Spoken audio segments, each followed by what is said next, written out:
everybody, and welcome back to another video. Before anybody asks, yes, I did dye my hair. It's not the lighting. I dyed it from a dirty blonde to a strawberry blonde, I think is the term for it. Anyways, if you're here, you already know what the video is for. It is for my March TBR. I can't believe that it is already going to be March here. I don't know if I'm going to get this posted by the end of February here, if we're just gonna actually get into March. I'm gonna tell you all that I actually have a lot of stuff to go through, and I have actually not done my bullet journal yet, so I am doing a whole bunch of this off the top of my head. Anyways, let's get right into the movies for March. I did in fact watch all the movies except for The Nightmare Before Christmas, just because I still am very unsure if I really actually want to watch that movie or not. I am currently watching, because I'm trying to think of all the movies and shows that I've watched in February. I did watch the new Captain America New World movie with Griffin for our anniversary, and it was very good. I am currently watching Adventure Time, like all of them, and I'm already halfway through all their seasons with Griffin's help, of course, because that's a lot of seasons to go through, and I want to continue watching it in March here. And I was thinking of also maybe starting Andor, the Star Wars series on Disney Plus, just because I want to get ready for when the next season comes out. And I also have been like craving Star Wars for some reason. Anyways, the letter for March is C and O. I do not have any O YouTubers to mention, but I do have a C, and that is ChloeRoseArt. She is a British, now American artist who does art videos and stuff. And so I will link, actually, I think all the channels that I have mentioned so far this year down below, because I didn't have any for last month, but I did for January, and I failed to put any of them down below in case you guys want to check them out and watch their videos to see why I'm just so interested in them and what they do. Anyways, the movies that I have, especially for the tapes, for C, I have the good old Charlotte's Web movie. If you did not see this while you were in elementary school, then you are really, really young, because I watched this in elementary school and read the book, I think, if I can remember correctly. And I've already watched this specific cassette so many times, so I will see if I actually will enjoy wanting to watch it again or not, because I've just watched it like a few months ago. And I noticed that with a lot of the movies that I noticed that I've watched them like before I started doing this type of stuff, I'm like unsure if I want to watch them again or not, just because it's so close together. For another C, for my DVDs, we're gonna start getting into the Pirates of the Caribbean series, The Curse of the Black Pearl. This is number 1, if I'm correct. This is a hefty duty DVD case. I love Pirates of the Caribbean. Probably my favorite is At World's End, but I will start from the very beginning. Unlike the Divergent series that I have still sitting on my shelf, where I can't seem to be able to watch Allegiance until I watch Divergent, just because it all messed up, I'm able to do Pirates of the Caribbean and Star Wars movies and other movies out of order, just because they make sense to me. Doing the other series wouldn't make that much of sense to me. And speaking of series, I also have Cloudy with a Chance of Meatball 1 and 2.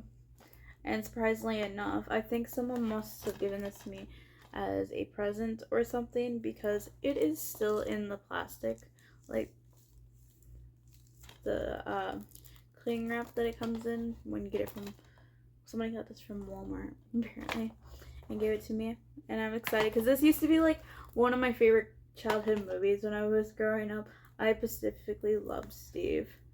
And yeah. And Flintlock Wood. And then my last one for...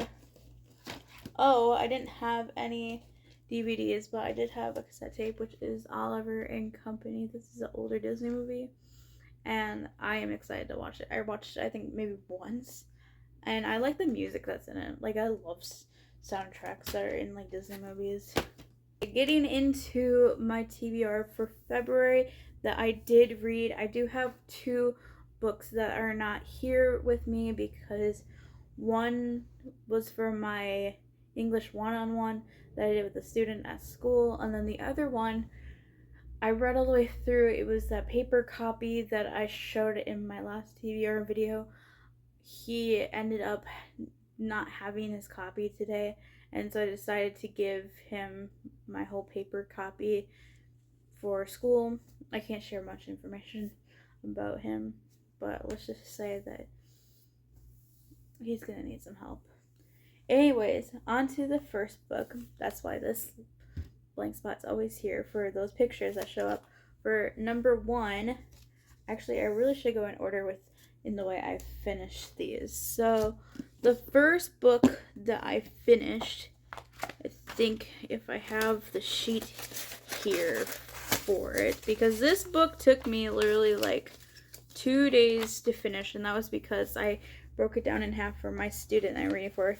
So I read this book, graphic novel, Odessa, for a female sophomore for English 10 Com. This is by Jonathan Hill. It was published November 10th, 2020, so during COVID. This is a graphic novel. I think... Oh, I was going to say... Originally, if I would have gotten this from a bookstore, it would have cost me $20. I forgot to write that down in there. My pen's somewhere. I just had it. I'll have to write that on there. But I got this from the public library, and I probably need to return it soon because I've had this since like the first day of February. It's rated 3.4 stars on Goodreads, and it's 328 pages. And if you want to see all my ratings of what I actually rate things on Goodreads, I will have the link for it down below. Come follow me and see what I'm reading, and maybe we could be friends and share our TBRs and recommend each other books and stuff, which is a whole bunch of fun. So this is a book about a girl named Virginia, or what they call her in the story is Ginny, and this is after the big, I want to say bang, but not like the beginning of time, but there was a big earthquake, and it kind of left half of the world in a post-apocalyptic state. And at the time, while Jenny was younger, her mom decided to basically run away without them and leave her behind with her 2 brothers, Harry... What's the other kid's name? Is the other kid's name Gus? I think so, Harry and Gus. If I'm wrong, somebody can tell me down below that I'm wrong, that I didn't read the book. I did, it's just been a while because I read this at the beginning. And they're left with their dad. And so she decides she wants to set out on her 18th birthday to find her mom after she receives a little birthday present letter thing from her mom saying that she's kind of like alive and wish she could see her and stuff like that. And so she goes out, leaving everybody behind to go find her mom, which she ends up having these 2, her brothers, like following behind her. So they go and they end up finding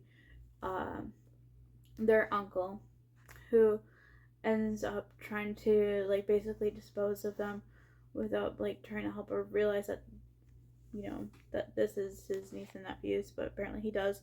And it takes them on a wild adventure where they come across gangs and post-war stuff, and you're just really gonna want to read this. I never expect this description for this book to be so long.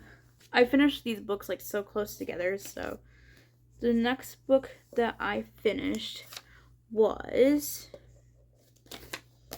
this book right here. This is Night by Elie Wiesel.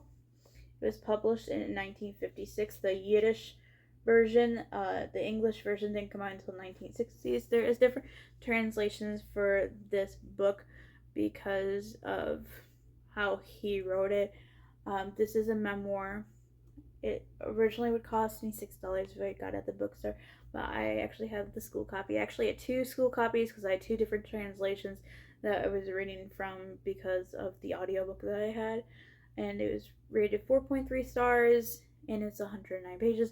And this is a memoir about Elie and his life during the Holocaust, of being in a concentration camp, of losing his family, and everything that just basically goes on for him. And it goes into very, very gruesome details, and I highly recommend that people read it, but also take caution that this is a real book, a real story based off a real person, and that people actually went through this because it's the Holocaust.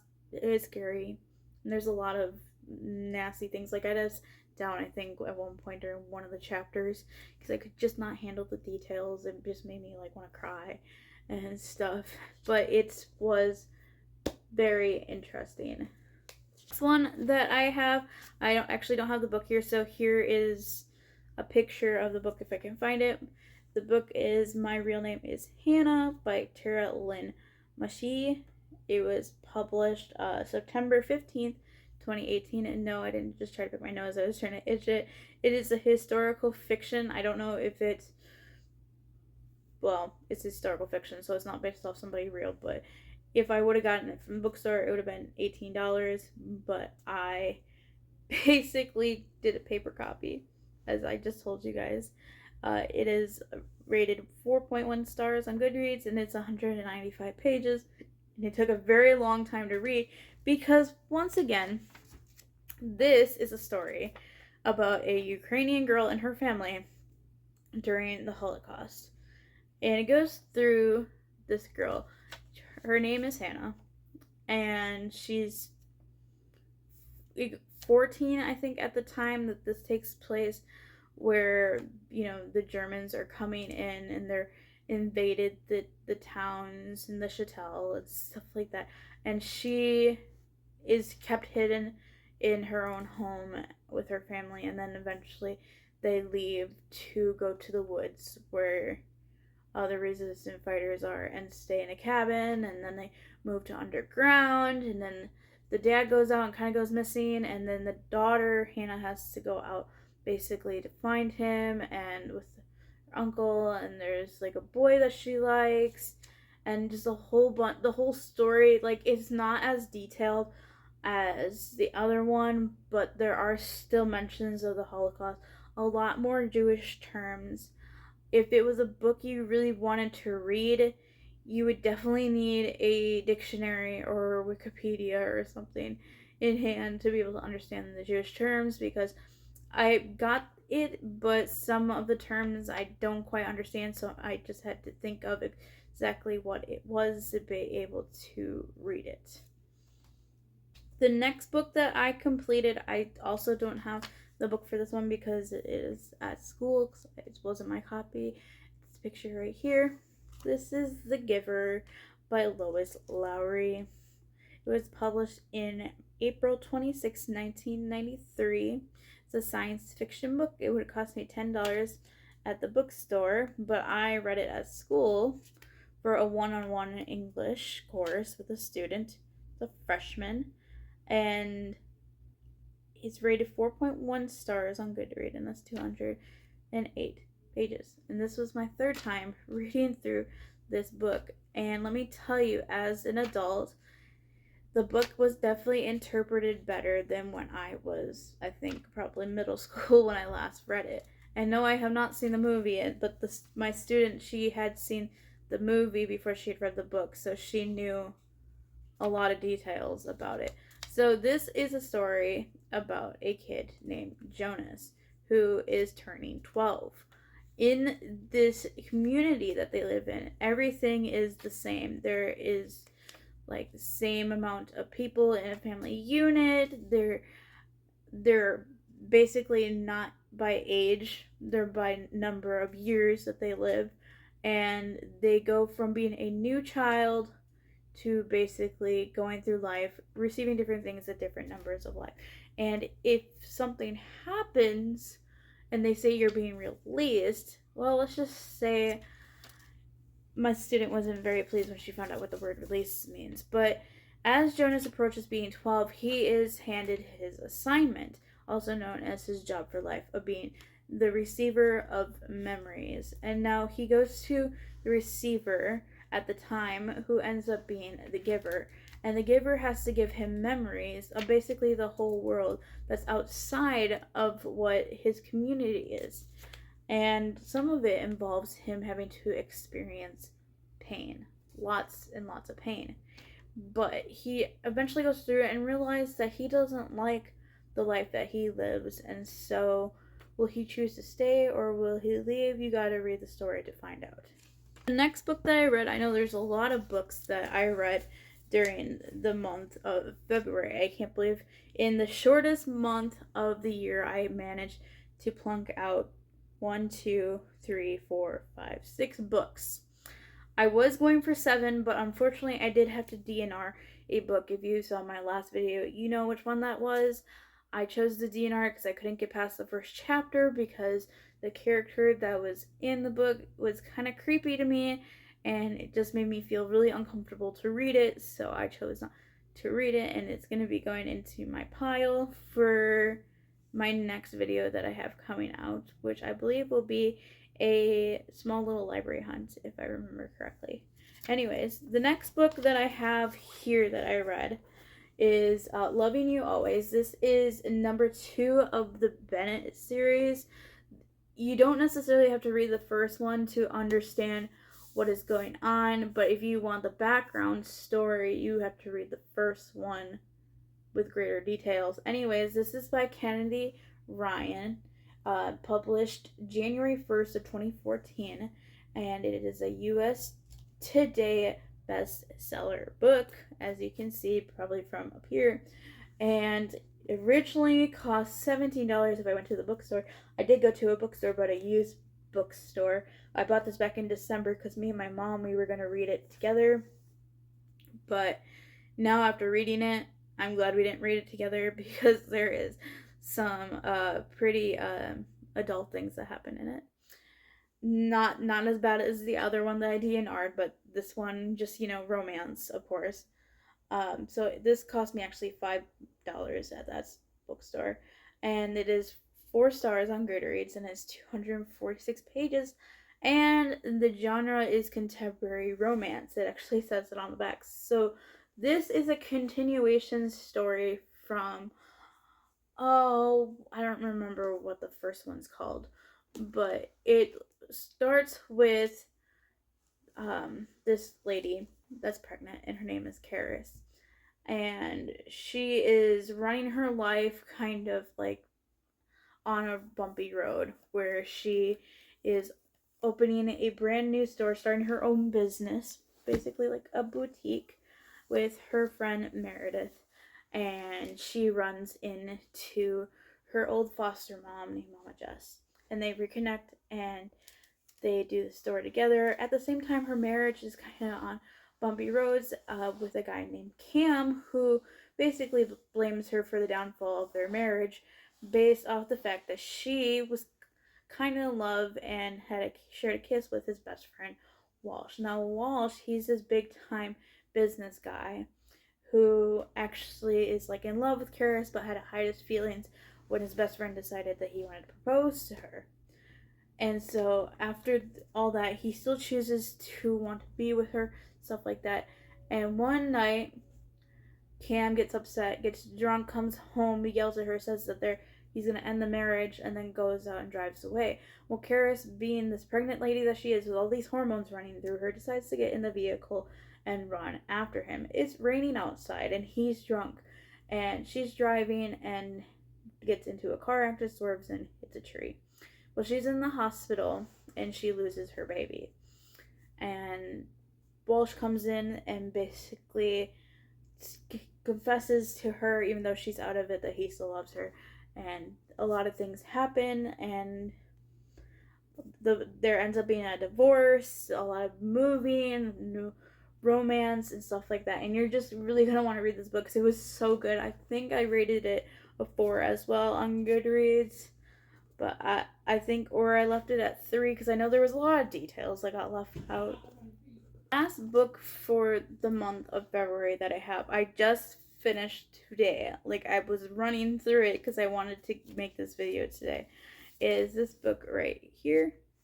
This is a continuation of the Hunger Games series, also known as Catching Fire by Suzanne Collins. It was published September 1st of 2009. Is a dystopian New York bestseller. This originally cost $18 if I had went to a bookstore, but for my mother it cost her $4 at the Goodwill, or at least I think it is. It could have been from a free little library. I got this for Christmas. This is 4.3 rated on Goodreads, and it is 391 pages. So if you do not know the story of the Hunger Games, it follows Katniss and Peeta going through the Hunger Games that the Capitol puts on for them, and they live in District 12, and they end up winning the Hunger Games. That's me summing up the first book into basically 2 sentences. Now this is a continuation, basically where they go on their recap tour and realizing that there was going to be an uprising and that President Snow had basically threatened Katniss to kill Gale and her family and stuff like that, if she doesn't keep up with her thing with Peeta of being in love and stuff because of all the uprisings. Anyways, there ends up being uprisings, and she ends up getting proposed to by Peeta, just keep up with it, and they were going to be married. But then comes the Quarter Quell, and they decide, President Snow decides that he wants the Quarter Quell to be existing victors to compete against each other in the arena again. And of course, Katniss and Peeta have to go back in the arena, so the marriage gets put on hold. But as they do their interview, Peeta makes mention that Katniss is pregnant with their child. She's not actually pregnant, they just use it as a tactic. But they meet different people that they want as allies and don't want as allies in the game, and they come across different people also known as Finnick, Nuts and Bolts. There's Beatty and Wyrus, which is Nuts and Bolts. There's Joanne, and a lot of stuff happens. And does Katniss and Peeta make it through or not? You'll have to read the story to find it out. But obviously, since you can see behind me that there is another book, I'm assuming that you probably know the ending already. Before I get into what I chose for my March TBR, I did end up getting 2 new books, and I'm readjusting my bookshelf up here that you can't really see that well because it's kind of gappy, because I took some books out that I wanted to put into my next video for the free little library hunt. I had been meaning to do one, and I was waiting for my pile to kind of pile up a little bit more with books that either I've got from free little libraries and I didn't want to read, or just didn't fit me. And I also got a book from somebody that I just don't really care like. But anyways, the 2 books I got here that I actually have to catalog and I have to put into my thing here is actually this one right here. This one I got from my teacher friend for Valentine's Day, and yes, it is a mass market book, but I think it'll be very interesting. She said that she read it, and she reads books like listening to audiobooks instead of just reading them. But she got this one, so I'm kind of excited, but I might hold off on it a little bit because of how thick it is. And this one I can't read yet, but you can see that I'm really into the Hunger Games because I bought the 4th book This is the biggest one, I think, out of all of them so far. I don't know how many pages are in The Sunrise of the Reaping that comes out also in March, and I'm super excited for it. But of course, I have to read Mockingjay and The Ballad of the Songbird and Snakes, that I can finally say correctly because I have the book in my hand before I even get a chance to read that. So maybe, just maybe, somebody will order it for me for my birthday because it's in March.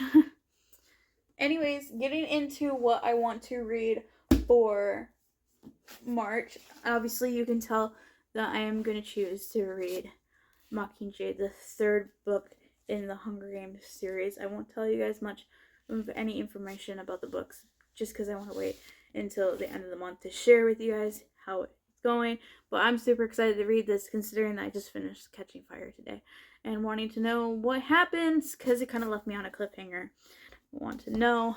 Another book that I'm choosing to read is this little small one. It kind of looks like a mass paper book too, I think it is Once Upon a Cabin by Patience Griffin. I'm not exactly sure everything that happens in this book. If you know what it is, or have any knowledge of it, feel free to share it down below with others so they know.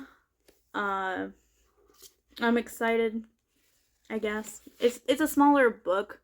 I felt like I just looked it up and thought it would be cool. And then my final book that I have here, this is not my final book, this is my third book of my personal books, because who knows how many books I'll get from school that I have to read. I already know of one for my one-on-one English group, what we're doing next, which is going to be a very big surprise to you guys when I show you in just a moment. But my last book that I'm choosing to read is a short story by Ernest Hemingway, one of the greatest authors of all time. And I am reading The Old Man and the Sea, and this makes me super excited that I got this book because this book has been on my TBR since I first started doing these book videos all the way back, I think in like November when I started. But I found this somewhere and I ended up being like, ooh, I would like to read that.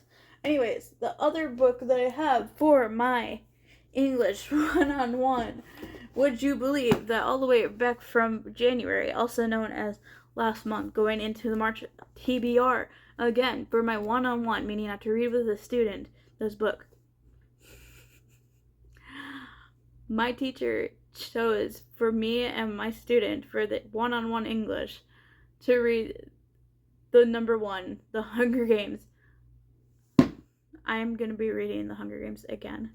So, I don't need to go much over detail what this is because I just explained it. But I'm basically reading 1 and 3 for March, which is crazy, isn't it? I feel it's crazy. Did you guys like this video? I sure hope that you did because I have piles now in front of me to go through and figure out what I'm going to do with all of them. And I really want to start early on my books, so I probably will be tomorrow at school. But make sure that you like this video and subscribe down below if you enjoy listening to me rant about books, or if you want to see me doing more cooking videos, you can let me know down below. Also, share down below any book recommendations you have, or if you have read any of these books, what your experience was with them, or the movies, because I always forget about the movies. Also,